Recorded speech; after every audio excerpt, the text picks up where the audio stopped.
Marcel Dancy, who had a 76-yard run in the big game that was the longest run at Cal in 9 years since 2012.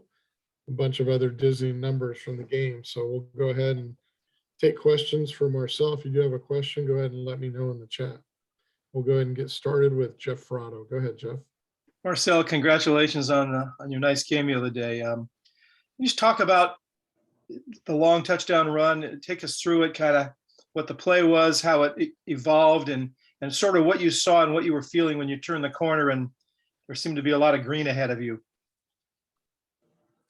Yeah, I can't praise my offensive line enough, and I'm gonna try to anyway. But I just want to first say, what those guys do every day, they throwbacks. They old school players that come to work every day and get the job done by any means. And you've seen what they do every day last Saturday. And I mean, they opened it wide open for me. It was a power.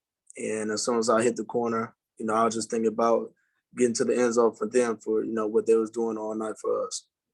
You looked pretty fast. Did you feel like you were running fast? Yeah, I felt like I was moving a little bit. And can you talk a little bit about this season?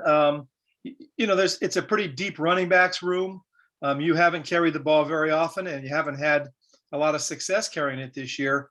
What did Saturday mean to you as a senior in your last big game, and how grateful are you that you had a game like that to sort of hang your hat on? I feel like I've stayed poised. I feel like that I've kept myself in the best shape and in the best position to, take advantage of my opportunities this entire season. And I'm going to continue to do that. So that's how I feel. How exciting was it for you to have that game? I was more excited about how it helped the team win the game more than myself. Thanks, Marcel. Okay, we'll go to Trace Travers from Rivals. Go ahead, Trace. Yeah, Marcel, I wanted to ask about a couple of the trick plays. First, the hook and ladder that you guys ran right before the touchdown. I think you guys were going to run it in the first half, but there's a penalty. Was that the case? I can't tell all our secrets, but when we did run it, that's something that we wanted and we seen. Stanford played it well, but yeah, I mean, we was feeling really good, and Billy Musk was dialing it up, so we was rolling. Nice, and you also had that halfback pass late. How did you end up with the responsibility of throwing it? Do you have the best arm amongst the running backs? I mean, I'm known for throwing the ball a little bit. So, I mean, next time I got completed, I mean, it doesn't matter if it's not a completion, but yeah, that's how I got that responsibility. And as a whole, how was it seeing your whole running back room get in the game there? Because Chris Street got in, DeCarlos got in, Ashton got in, and y'all had a bit of success there.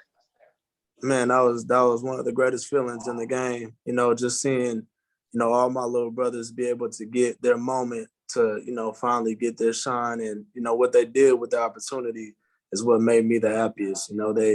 They're hungry for every opportunity they get, and they showed it. So I was just really proud in that moment. Fantastic. Thanks, Marcel. Okay, we'll go to Jim McGill from Bear Insider. Hey, Marcel, congrats again on a great game Saturday. You are obviously one of the older guys on the team, a guy that's had a lot of experience, and you mentioned your little brothers in the running back room. What type of message do you try and impart to those guys each week about getting the most out of their game? Just basically, the game is always going to remain the same, regardless of whatever level you're at. And if you're prepared, then you can play free at that point. So preparation is everything. And that's kind of what, I have them focus on along with myself. I preach that to them. Preparation will allow you to play free.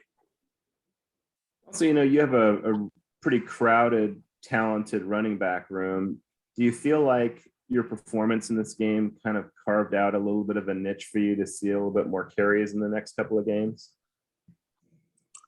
I mean, how I feel is, whenever I do have my number called, I'll be ready to do what I'm known for. So that's my main focus, is moving on to UCLA and helping the team win the next 2 games so that we can get into these bowl game invites. Great, thanks. Looks like Jeff Ferrano has another question. Go ahead, Jeff. Yeah, Marcel, speaking of the bowl game, how much do the players talk about this? Do the coaches bring it up a little bit? I mean, you've got 2 games left and you want to win them both, but is it something you guys talk about in the locker room? Yeah, I mean that we're motivated by that. Just getting another chance to play with each other, as this is gonna be our last year all together. So we want as many chances as we can get to go on that field and fight and go to war with each other. So, the season we've had our ups and downs. We know what we could be, and we showed that last Saturday. So we're just focused on carrying that out and showing that for the last 2 games and getting that 3rd one. Thanks, Marcel. Hey, guys. Anybody else for Marcel?